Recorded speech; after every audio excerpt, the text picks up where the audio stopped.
what King County Elections does, and then your role as executive director. Right. So at King County Elections, our responsibility is making sure that we're managing the voter rolls. For King County, again, that is voter rolls. The voter rolls, right. So as folks register to vote, we're going to manage the voter registration records. As you move into the county and get registered, or you now become eligible to vote, we're going to get you registered.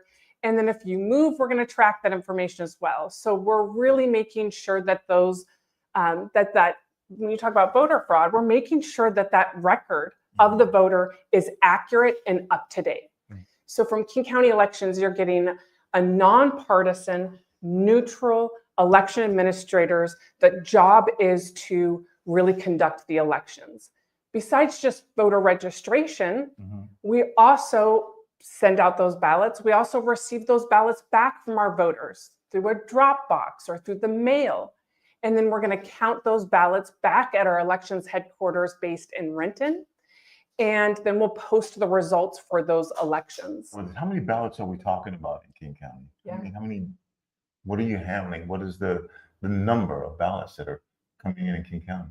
You know, that's a great question, because that number ranges depending on the election. During an odd year like we're in right now, and we see the lowest turnout rates in our local elections that I would argue are the most important.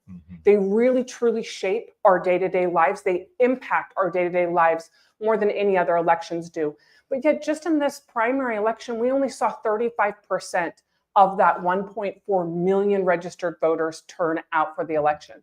So you're talking a little shy of 500,000 ballots returned to the elections facility. Now in a presidential election like we saw, let's say 2020, where we almost hit a 90% turnout. What? Wow. Some of the highest in the country, a 90% turnout.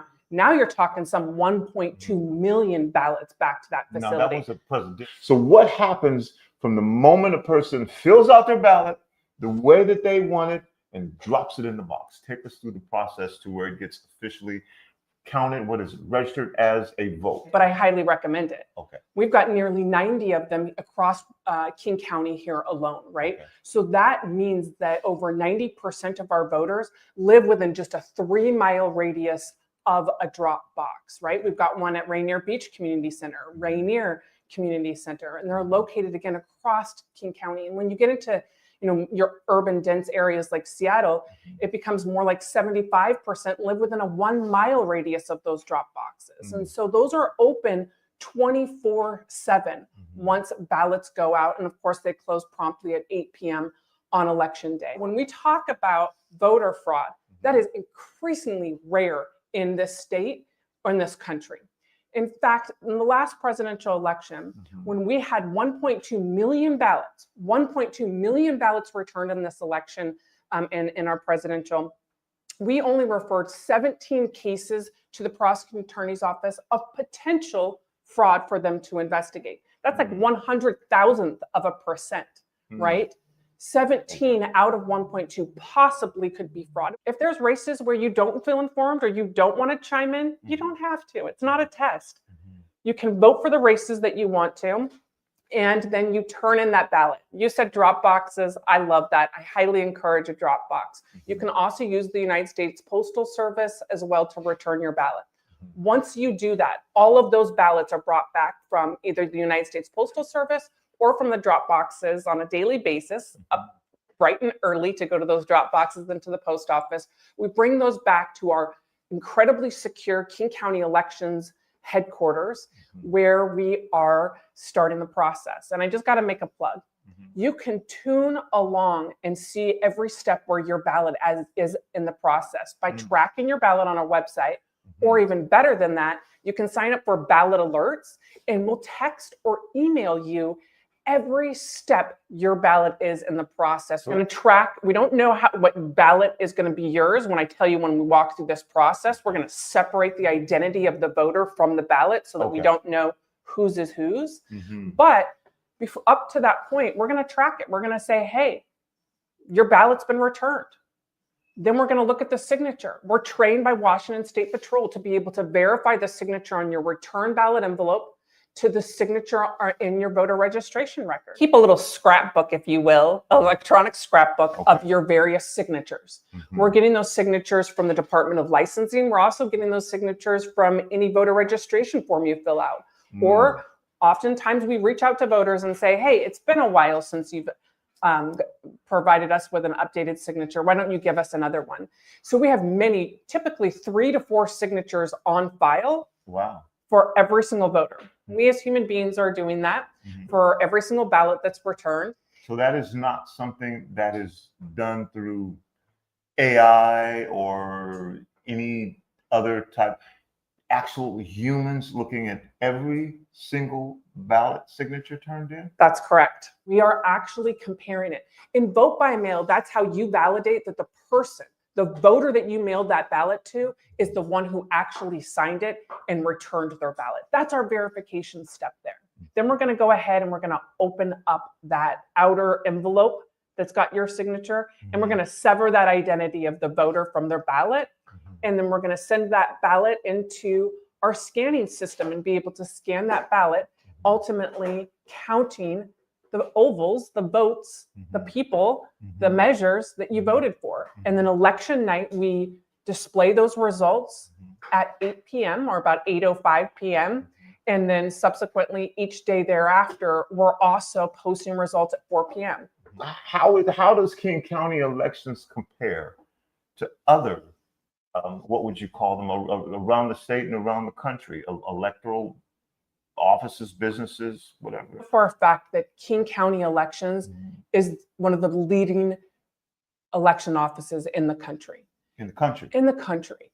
And that's because we have spent a great deal of time and energy and effort to make sure that we've got a system that's really accessible for our voters, but that's also transparent for our voters. This is a system where you can go on our website and you can watch us live in action. You can watch us processing ballots. Our election headquarters is open to the public. It's also, really, really important for voters to know is that they can track their ballot and they can go on and do ballot alerts as well to make sure that they know exactly where their ballot is in the process. But absolutely, we're learning best practices from folks. And we've got folks coming in from all over the world to watch our operations. They want to see how we're doing it. We were the largest vote by mail jurisdiction in this country for well over a decade. But we have other states that have followed suit. I think what causes a lot of confusion in this country is that we do run elections incredibly different from state to state. But it also says that we're allowed to, right? And why did those other states go to vote by mail? Not just for the convenience of voters, but because they saw the highest voter turnout. Colorado, Washington, and Oregon, some of the leaders in vote by mail, have consistently had the highest voter turnout, not fraud, the highest voter turnout in the entire country for decades. So of course you'd have other jurisdictions that would want to follow suit. We've proven that it's secure, we've proven that it's accurate, and that when you bring it to the voters, they will show up. Again, your responsibility, do you see it as your responsibility to engage in particular youth with voting? We know that we have this thing called pre-registration, and you might want to talk about that a little bit as well today. I absolutely think it's our responsibility to make sure that we're reaching out to all of our communities, and especially when we look again at the data, right, of who's voting and who's not. And our 18 to 24-year-olds do have some of the lowest voting turnout records, right, and have aren't showing up as much at the polls. And so we have to figure out why that is. And again, I'm a big believer about meeting the voters where the voters at. Is modernizing our election system. When I say meet a voter where they're at, I mean how we engage, or how I can speak, I engage in middle age, is different than how we reach out to an 18-year-old or 24-year-old voter.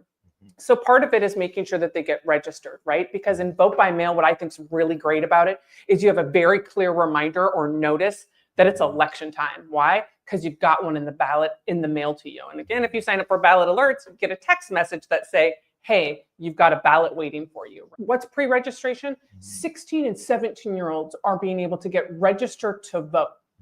Why? Because we know that they're going to the Department of Licensing usually in that age time frame, and we missed a lot of those youth voters' opportunity to get them registered. So why not get them registered there? because then they don't go back to the Department of Licensing for years and years later. So it's a really great opportunity. So, and also we can access, especially League of Women Voters, King County elections, people across the state and the country going into schools and getting those young folks registered to vote. Again, they're there at 16, 17, right? And so that's an opportunity for us. So, and also if they get an enhanced driver's license here in Washington State, you automatically get registered. So I think that's a really important piece, is getting a voter registered early on and kind of creating, if you will, that civic habit to engage in each of those elections. We're making sure that we are putting money into community-based organizations that are respected in the communities, that know how best to engage those respective communities, encouraging them to get registered, to vote, to run for office, to be civically engaged. And I think that's incredibly important. And it's a program that I'm really proud of. It's the first thing I did when I got elected almost a decade ago. And it's something that we still do to this day. And that's putting $1 million back into our community-based organizations to go out and do nonpartisan work, meaning they're not there to tell you who to vote for. They just want to help encourage you to get registered and to make your voice heard. And again, we're proving that.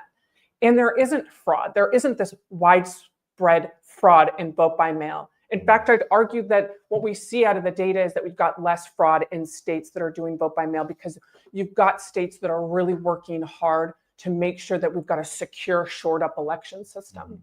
And so, yeah, we can make it easier. We need to reach out to voters, though. We need to be really cognizant of that what works for certain communities isn't going to work for other communities. Is technology used, and how is technology being used in order to make this process more fair, more efficient, and again, prevent, what we'll call human error? Right. I feel like I sound slightly like a broken record, but big fan of our ballot alerts. And I'll tell you why. Also broken record. I love data. Data is showing us that voters, and we've got about 150,000 voters in King County that is signed up to use ballot alerts. Again, that's when you get a text or an email, your choice, of a reminder that your ballot's in the mail on the way to you. That's also a security component, right? You know, to be looking out in your mailbox that you should have your ballot in that mail.